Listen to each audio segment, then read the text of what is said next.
didn't have to knock me out, but I'm still holding the throne. You never know till it's over.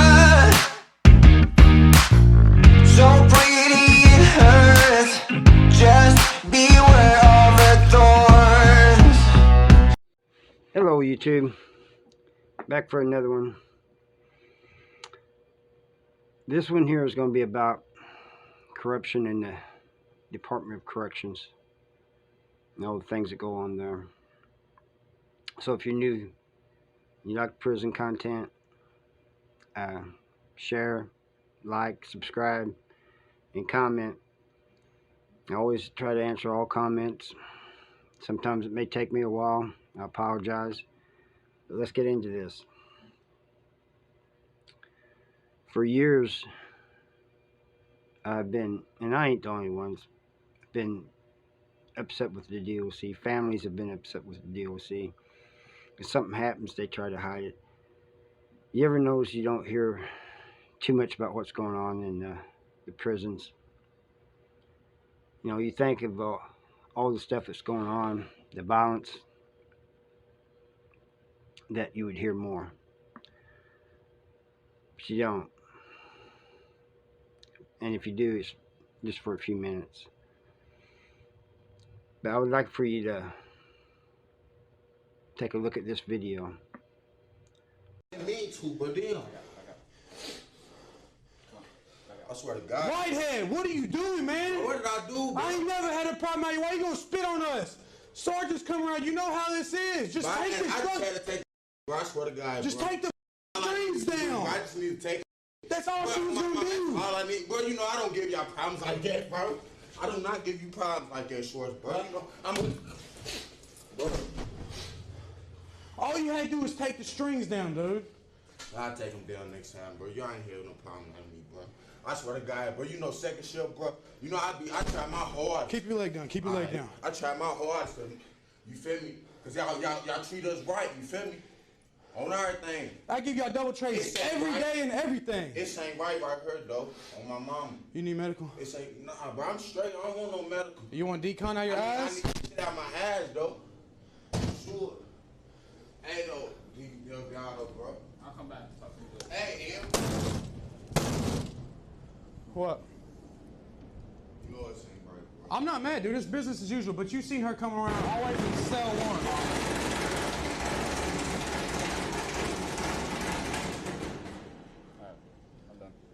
I'll be back in a little bit to talk to you. All right, Whitehead? You got OC? This type of stuff goes on more than you think. In some prisons it may not happen, but I do know that it has happened in some of the prisons I've been in. I know it happens in other states, and that's just a small sample, and it's been worse. There's been people, it takes them a while to heal. And if you're wondering why I'm being careful with my words here, is because I want everybody to see this. I want this to get out, and I'm thinking that maybe it won't if I'm not too careful with my words. But this happens all the time, and like I said, if you're a correctional officer and you see it happen and you don't do anything about it, you're just as guilty. I know some correctional officers quit their jobs because they can't win. They feel like they're fighting a losing battle. You know, you're either with them guys or you're not, is how they think. If you're a family member of a correctional officer, maybe he's told you about it, what's going on. Maybe he hasn't. Maybe he's involved. You need to think about these things and question yourself and him or her. If you think it doesn't happen, then that's one of the reasons I'm showing that video.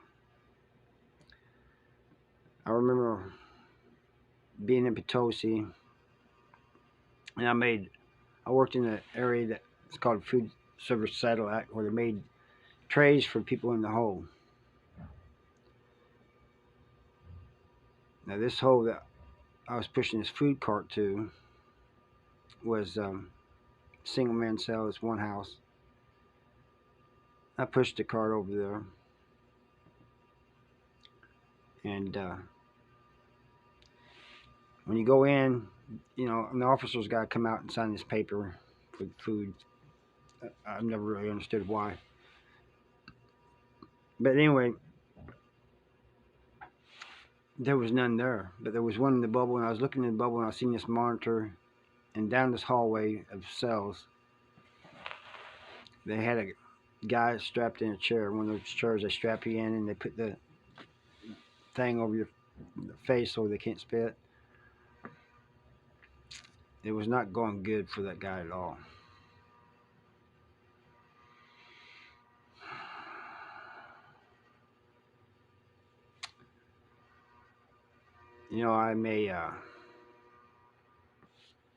I got along with a lot of people in prison, but it doesn't matter if I got along with you or if I hated your guts. That's one thing I do not like to see. And so anyway, the bubble officer tells me to avert my eyes, and I just kept looking, and then I decided, well, maybe I'll go over to the door that leads to the hallway of cells. Maybe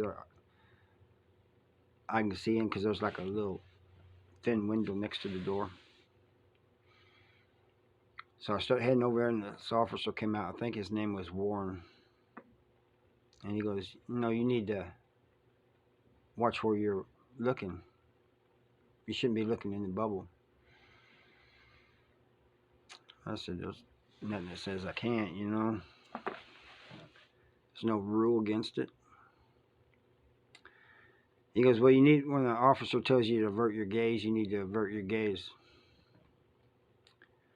So he signs the thing and sends me on my way. Later that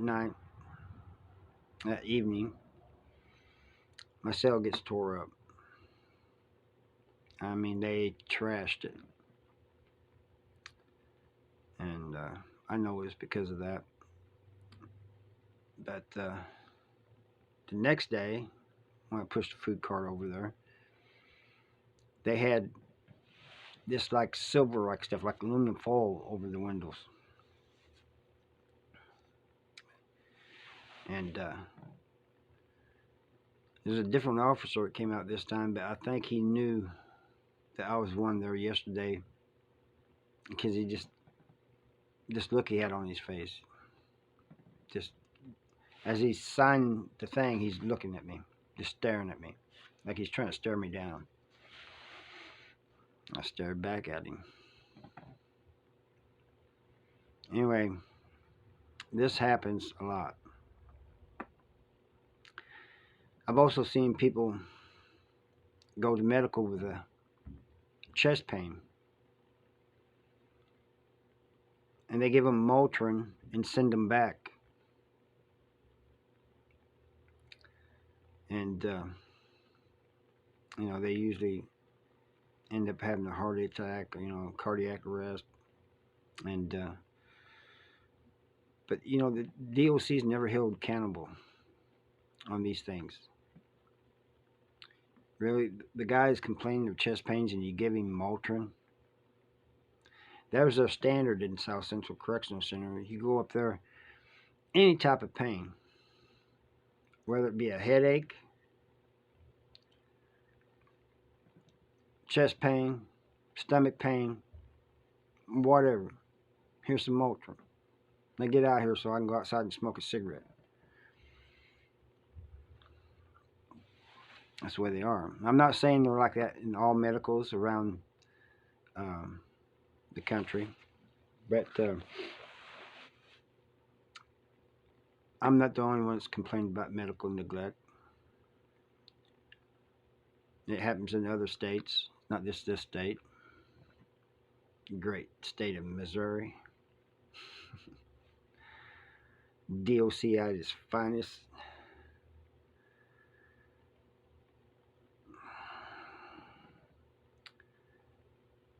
One time at the Walls, Missouri State Penitentiary.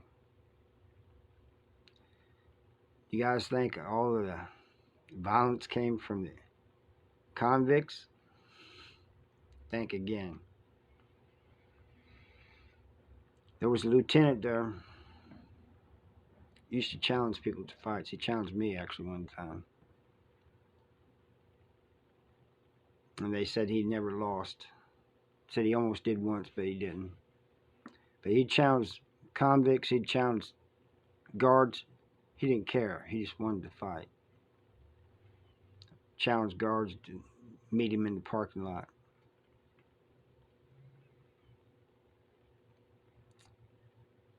But they had this housing unit, 5C.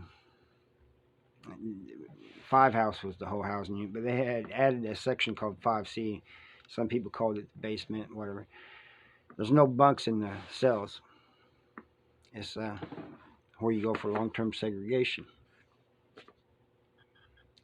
They used to take people down there, put them in these little gowns, like hospital gowns, except I think they's made of paper instead of cloth. Handcuffed, feet and hands, like you saw in that video, hands cuffed, but this time the feet too. That's back when they still had phone books. And they'd lay a phone book across you. They had these billy clubs. That's back when they still had billy clubs, nightsticks, whatever you want to call them. Long wooden things. And they'd beat the phone book. Have it on your body and beat the phone book. It would really mess you up, but there would be no bruises. You'd be hurt, seriously. Sometimes they wouldn't care about the phone book. They just leave you down there long enough for you to heal up. Make sure you healed up before they give you any phone calls or anything. But then there's Robert Berdella, sicko from Kansas City, or the Kansas City area. I'm not sure, but he's somewhere in the Kansas City. He, I ain't got a lot of good to say about him. None at all. He was having a heart attack, and somebody kept calling for the guards, and it took him forever to get up there. I think it was his neighbor calling for the guards, and they just stood there, and they stood there, and they stood there, and did nothing, and they stood there. Finally, they called medical, but guess what? It was already too late for Robert Dillon. If they can do that to him, they can do it to anybody. Anybody. And I'm sure they have. Before this happened, I was getting kind of mad with the people I'm hanging around with because I'm wanting to get at Robert Berdella.